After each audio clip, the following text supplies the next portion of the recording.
नमस्कार. आज एक भव्य दिवस हिंद केसरी मैदान पार पडतंय. आदत हिंद केसरी विरकरवाडी तालुका मान जिल्हा सातारा या ठिकाणी. आणि या मैदानाचे लायलॉट काल रात्रीच काढण्यात आलेत.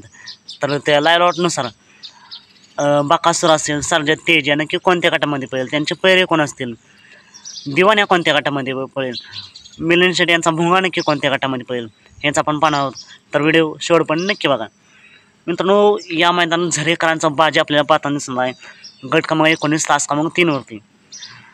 त्याचबरोबर लाडू आपल्याला गट क्रमांक 10 तास क्रमांक 10 वरती पाहताना दिसणार आहे. पुसेगावकरांचा नांद्याच्या नावाने एक चिठ्ठी निघाली गट क्रमांक 7 तास क्रमांक 6 वरती.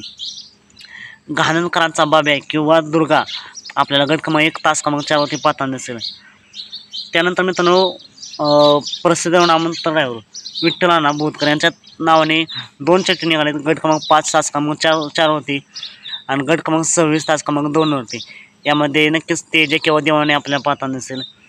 त्याचबरोबर कंदूर राजा आपल्याला गट क्रमांक 18 तास क्रमांक 2 वरती पाहताना दिसेल. राजा आणि पाखराचा पायरा फिक्स झाला आहे.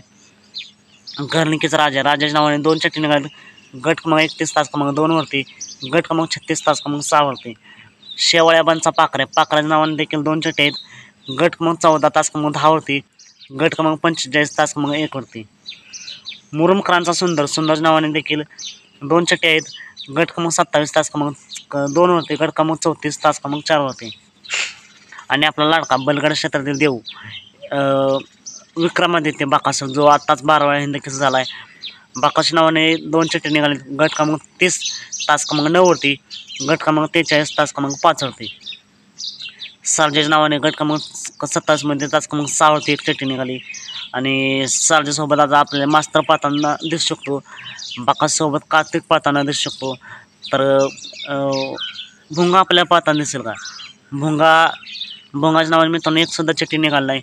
जर आला तर विठ्ठलांच्या नावाने पळू शकतो.